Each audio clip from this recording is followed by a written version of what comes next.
Hello, and welcome to the show Writing in the Tiny House. The entire point of this podcast is to help the tormented artist by sharing what I know about writing, publishing, and stress management so that you can have the tools to produce the content that you have been eager to write. If you have the steps in place, you can produce a short story in as few as 3 months or a novel in as few as 18 months. And hopefully through the ideas in this podcast, you will have the wisdom to adjust that timeline if you need to. I am Devin Davis, the guy who lives and writes in a tiny house in northern Utah. Thank you for tuning in, and please enjoy today's episode of Writing in the Tiny House.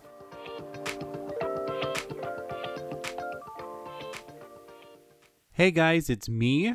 In the past, I have taken you on the journey of these different steps of getting my novella ready, of getting Tis, the next installment of Tales from Vlaydor, ready to publish, to bring it out into the world. And so this next step that Tis is now ready for is beta readers. If you want to be a part of my beta reading team, go ahead and reach out to me on my social media. If you do not know what a beta reader is, but you still are curious and want to be involved, go ahead and listen to Season 2, Episode 34, just the previous episode of Writing in the Tiny House, and then reach out to me. It's a chance for you to read something casually and then give me feedback so that I can see if it is ready to release to an audience. So this episode takes us up to the point that I sent out the copies to my beta reading team, to the people who are already interested in helping. So this brings us up to the day before I sent out those copies. So enjoy the episode. Hello, it's August 10th, and I have actually been working on the second pass of developmental edits for a little while now. I sent my story to a person I don't know. Her name is Corinne, and I got those edits back. And this is all developmental edit stuff, so it is suggestions. And what she did was wonderful. So when you're asking for a critique partner, you're usually not going to be paying them, but you may offer an exchange. Like, you read my short story, I'll read yours, and you can judge by the quality of their comments if they know what they're doing. I can tell that Corinne was paying very close attention to my novella here, and she said a lot of thoughtful things and a lot of things that were on point. And so I really like what she did here. The way that she arranged her thoughts was she actually prepared a document, and it says chapter 1 and then it has bullet points, and I like that. However, that's not going to happen every time. So when I was in developmental edits with Brigitte a year ago, I sent my story to someone. I actually don't remember who critiqued it, but they were certainly honest, and they had a lot of valuable things to say. However, they didn't. Oh, how do I say this? They didn't finesse some of the feedback that they were hoping to convey. And so a lot of it came across as rude. Granted, Brigitte was also in a kind of a rougher place than Tis was when I sent it to be critiqued. It had been a minute since I had written anything before Brigitte that I was expecting to release to anyone. And so it was just kind of in a rougher way. It also had not been as well thought out. So my writing right now is better, in a better way than it was last year. And so, I mean, a lot of different things.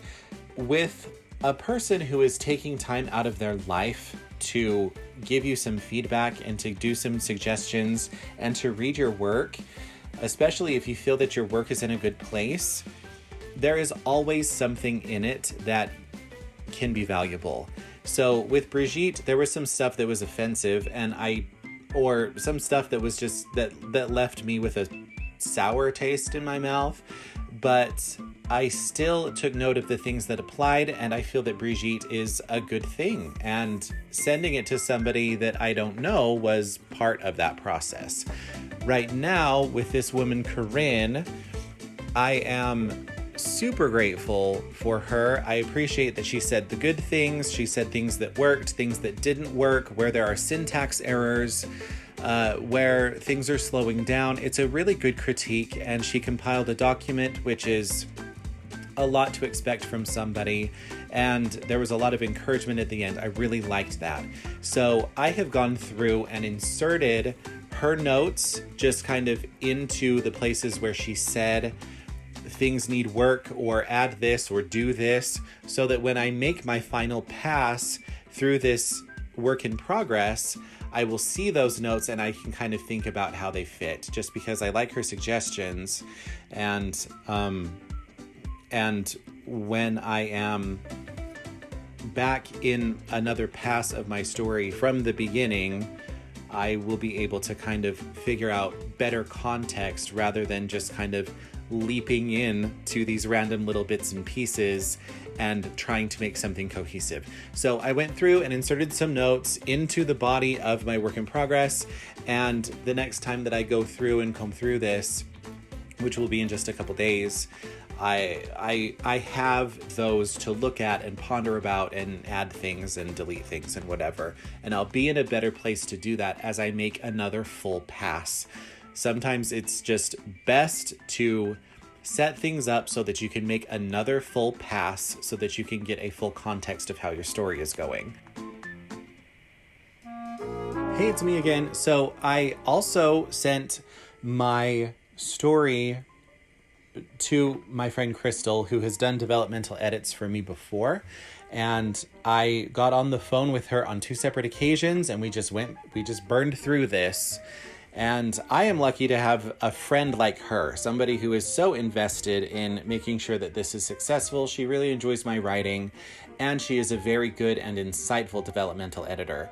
So we just went through. She printed off her own copy of Tis, and I have the document in Scrivener. And so while she is dealing with page numbers don't exist in Scrivener. And so a way to work around that was she would call out a phrase, I would search for that phrase, and then we would talk about that point in the story so that I could be where she was in her printed copy.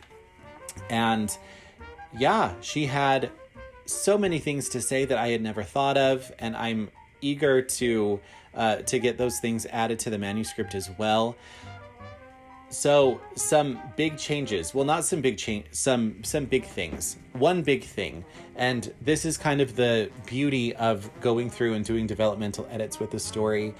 My one character, Tiz, I mean, she's not the only character, but Tiz had a specific backstory that completely applied to the overall story of this short story. And I came to realize that the backstory was pretty weak, and that needed to be fleshed out. And what actually happened was it needed to be changed completely. It needed to be more important, and it needed to just carry more of a punch than it did. Something more close to home, something that related more directly to Tiz being a linguist now. And yeah, and I'm sure that I've told the podcast that Tiz is a linguist. That shouldn't be a spoiler. It's in the first page of the novella. So again, with my friend Crystal, we went through and I just added more notes to the body of my work in progress so that when I make a complete pass again, it's all there for me to think about and to work in the context of the whole novella instead of jumping into these random parts. So that's where we are. My next step is to do that pass, and I think that I'll be able to work on that this weekend. It is August 15th, and it is 1:45 in the morning. Now, let's bear in mind that I work a full-time job that is 9 to 5. I made the mistake last night of having a big cup of coffee at about 6. And so I have not been able to sleep all night long, which certainly isn't your problem. It is my problem. But this is how we figure some stuff. I know. So, I guess we are Monday right now. I know that after work is when I have time to work on my work in progress. I'm still going through this second pass of developmental edits, and I would be getting a big chunk of it done later today. I also need to record a podcast today, but because I know that I am going to be hot garbage at work today because I'm going to be so tired, and because I know that there are a couple other things to be doing tonight anyway, and because I can't sleep now, I am working on the second pass of edits. This is kind of what we do. This is how we stay focused. This is how we manage our time so that when we make poor life choices, like having coffee at night, we are still in a way to have the work move forward. So this is what I'm doing. This is the result of poor judgment. And yeah, I am not immune to the effects of coffee at 6 o'clock at night. So this is what we're doing now. Hey guys, it is August 20th, and I have finished this second pass of developmental edits on TIS. And what a great thing.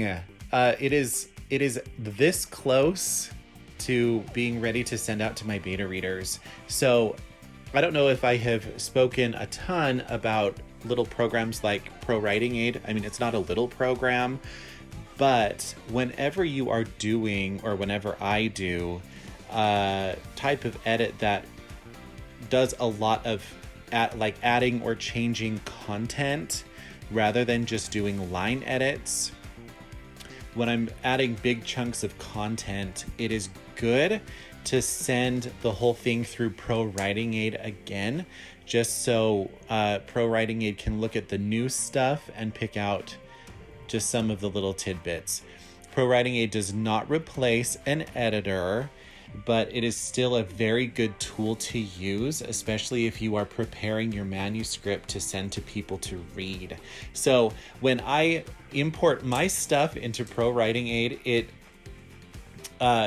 you click on a section of your story if you are importing from Scrivener, and Pro Writing Aid does an analysis of that section and scores that section based on many, many different categories. And I usually do very well for what it is. As far as technical stuff that matches a fantasy style, and all of this is statistical, right?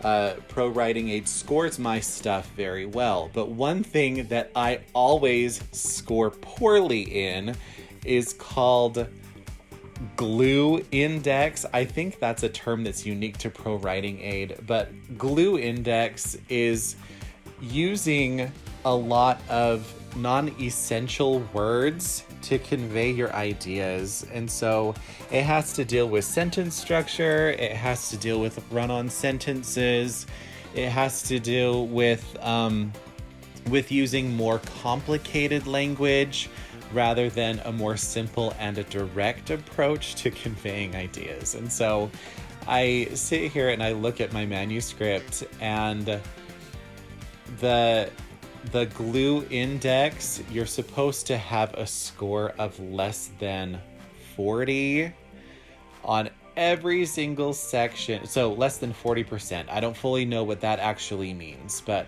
on every single section of my manuscript, I score above 40, and I am over 40% by like 5 to 11%. And so I am interested to sit down with my editor when all of this is done and pick apart what that actually means. But in the meantime, the manuscript is not perfect, but it is good. The story has improved a lot over this